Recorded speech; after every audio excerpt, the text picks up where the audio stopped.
ఇప్పటివరకు మావోయిస్టులకు అడ్డాగా పేరుగాంచిన కర్రలగుట్ట రూపురేఖలక మారిపోబోతున్నాయి అంటే అవుననే సమాధానం వస్తుంది. కర్రగుట్టను అతిపెద్ద టూరిస్ట్ స్పాట్గా మార్చడానికి కేంద్రం ప్లాన్ చేస్తోంది. దట్టమైన అటవీ ప్రాంతం, సెలయేళ్లు, గుహలు, కొండలతో సహజ సుందరమైన ఈ ప్రాంతాన్ని మరింత సుందరంగా పర్యాటకులకు అనుకూలంగా తీర్చిదిద్దడానికి కేంద్రం ప్రణాళికలు రూపొందిస్తున్నట్టుగా తెలుస్తోంది.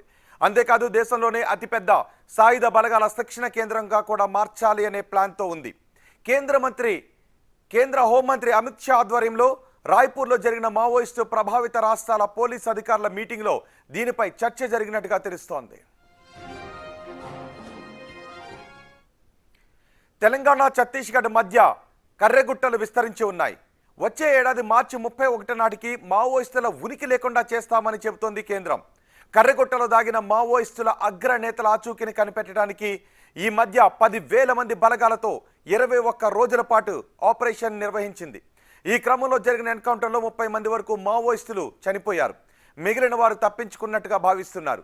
దీన్ని ఇలాగే వదిలేస్తే భవిష్యత్తులో మళ్లీ మావోయిస్టులు ఈ బ్లాక్ హిల్స్కు వచ్చే అవకాశం ఉంది అని కేంద్రం భావిస్తోంది. దీంతో ఈ ప్రాంతాన్ని పర్యాటక కేంద్రంగా మార్చాలి అని ప్రణాళిక రచిస్తోంది. వేసవిలోనూ ఇక్కడ ఊటీ తరహాలో వాతావరణం ఉంటుందని, పర్యాటకానికి కావలసిన అన్ని హంగులు ఇక్కడ ఉన్నాయి అని, అందుకే దేశంలోనే అతిపెద్ద పర్యాటక ప్రాంతాల్లో ఒకటిగా చేయాలి అని కేంద్రం భావిస్తోంది.